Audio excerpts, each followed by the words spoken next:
తులసి వివాహం రోజున చేయకూడని పనులు. తులసి వివాహం రోజున తులసి దళాలను తీయకూడదు.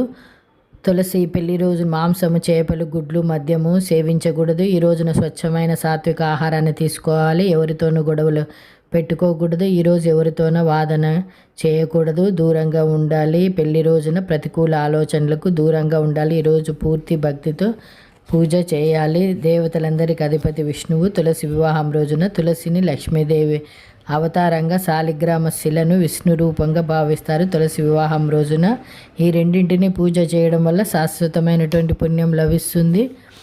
అలాగే ఈ తులసికి ఏకాదశి దశ రోజులో తులసి ఆకులను తుంచకూడదు. తులసి మొక్కలను నరికివేయడము లేదా దానిని అవమానించడము వంటివి చేయకూడదు. తులసి ఆకులను దేవుడికి అలంకరించడానికి మాత్రమే ఉపయోగించాలి. ఈ వీడియో నచ్చితే తప్పకుండా లైక్ చేయండి, షేర్ చేయండి, సబ్స్క్రైబ్ చేయండి.